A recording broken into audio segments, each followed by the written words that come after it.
lots of longs just got liquidated. Huge amounts of people freaking out right now. Should you be worried? I'm going to get right into this. So this is the largest amount of liquidation since August 2023. Back then, this was $709 million.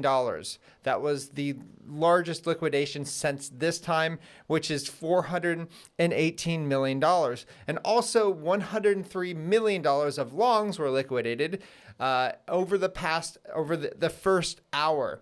And that is really, really healthy, because the less leverage in the system, the better off we're going to be in the long run. This is what happens. This is why, if you are part of our CT club, you'll know on learningcrypto.com that we do not touch leverage.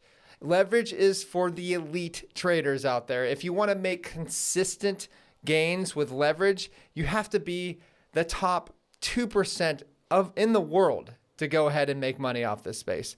That is the truth, and it's probably not what you want to hear, but that is what happens. Okay, for the reasoning behind this. Now, Bitcoin price dumped around, it was 10% in 1 hour on the basis of a report by Matrixport predicting the an SEC rejection of all Bitcoin ETF applications. Now, Matrixport before this was very bullish. They had a very bullish outlook on this. And now they seem to be changing their mind, which is really interesting. I don't know why.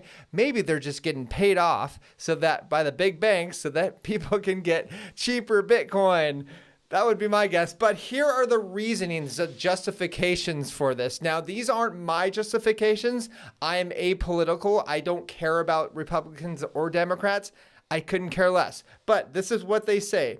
5 voting commissioners are Democrat. Democrats don't like crypto. This is what they're saying. Applicants haven't satisfied the SEC's requirements. Bullcrap. And there is not a political justification to approve a Bitcoin ETF. Why does there have to be a political justification on this? Politics and money do not mix, man. Like, you've seen what happened in 2008, 2009.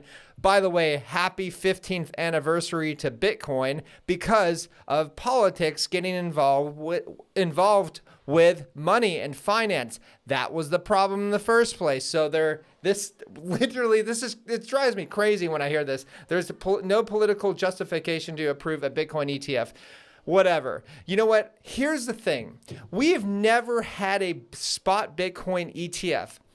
I've been in this space for over a decade. I know this, I say this a lot, but I've seen this place, or Bitcoin specifically, go from around $70 to $90 to $69,000 without one stinking spot ETF. And I can tell you, we are going to have the biggest bull market that many of you have ever seen. I'm not saying the biggest bull market ever. You kind of missed the boat on that, but this is going to be really exciting, especially if you're new here. If you do want to see what we are doing with our crypto and why, learningcrypto.com, home of the CT Club. Keep in mind, Bitcoin doesn't need a spot ETF. The institutional investors do need an ETF. And I was actually on a Twitter Spaces yesterday with Scott Melkner and Mara Norfall. And I was the ugly duckling in that space, because I have more of a philosophy of what the cypherpunks believed in, which is separating money from state. And I was in a group of, I think like 7 or 8 people, super excited that BlackRock, they think that's their friend, is entering the space, which is going to bring in retail. I think that's far from what's going to happen, and we will see. I think I'm going to be very right on this space, as I have been for the past decade. All right, that's all I have. Please like and subscribe. Talk to you soon.